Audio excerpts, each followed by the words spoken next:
प्यारे बच्चों, आपको इस एक्सप्लेनेशन जो लिखी है ना, अगर ये छोटी लग रही है, जो आंसर लिखे हैं वो ये देखो, यहां से यहां तक, फिर उसके बाद ये है, कोई दिक्कत नहीं है, मैं तो आपको यही समझा दूंगा डायग्राम में ही। आप बस ध्यान से इस क्वेश्चन को बहुत अच्छे से देखिए, समझिए। सबसे पहले डायग्राम को देखिए, घबराइए मत। ये एक प्लेन सरफेस है जिस पर एक ऑब्जेक्ट रखा है बीटी, ठीक है। The image of object place point A यहां पर, ये जो रखा है, point B an observer at D पर कोई ऑब्जर्वर है, वो इस तरीके से देख रहा है इसकी इमेज, मतलब इसकी इमेज बन रही है, ये जो बन रही है ये बीटी इसकी इमेज है, ऑब्जेक्ट एटी है, तो इसकी इमेज बन रही है ना, तो डी से देख रहा है कोई व्यक्ति। Shown in the figure prove that image as far behind the mirror as the object in front of the mirror, मतलब ये जितनी लेंथ है उतनी लेंथ बीटी है, मतलब मुझे प्रूफ करना है एटी और बीटी इक्वल है कुल मिला के। सबसे पहले तो आप याद रखिए कि जब ये कोई रे ऑफ लाइट आई ना इस तरीके से, प्यारे बच्चों जरा थोड़ा सा मुझे समझाना पड़ेगा इस क्वेश्चन के लिए।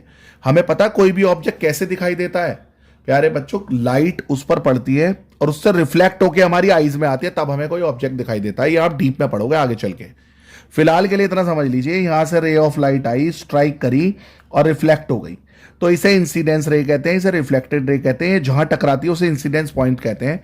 वहां पर एक इनविजिबल परपेंडिकुलर लाइन होती है, इसे नॉर्मल कहते हैं, और ये हमेशा परपेंडिकुलर होती है इंसिडेंस पॉइंट पर। इसे कहते हैं law of reflection of light.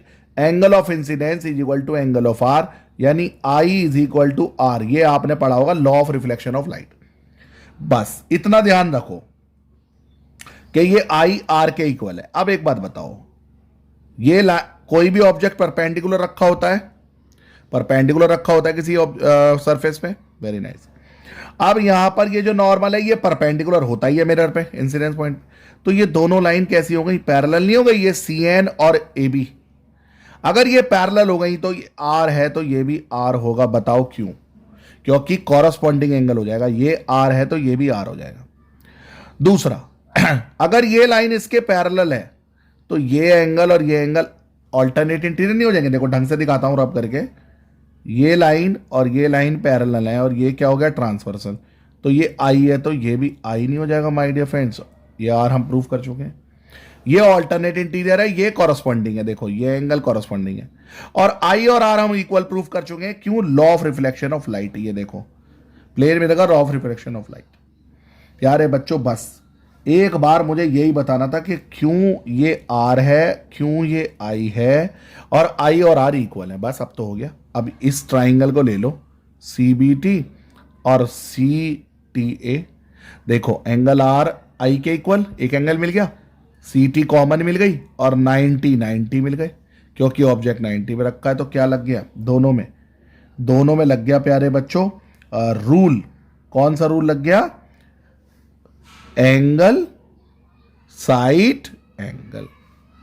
आप देखो ना, सॉरी, एक एंगल ये इसके इक्वल है, एक 90 और एक कॉमन, तो ये लगा एंगल साइड, क्योंकि देखो टच नहीं कर रहा ना, देखो एक ट्राइंगल देख लिया करो कोई सा भी, ये एंगल मिला हमें, ये एंगल 90 लिया है हमने, और एक ये वाली साइड ली है, तो एंगल साइड से दोनों ट्राइंगल कॉन्ग्रुएंट, सीपी सीटी से बीटी एटी के इक्वल हो गई।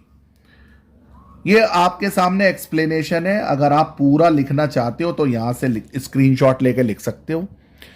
कमेंट सेक्शन में जरूर बताया करो आपको हमारी एक्सप्लेनेशन कैसी लगती है। सब्सक्राइब बटन पे तो कूद जाओ, लेकिन सब्सक्राइब करो और शेयर करो अपने फ्रेंड्स को जिनको इस क्वेश्चन में प्रॉब्लम आती है।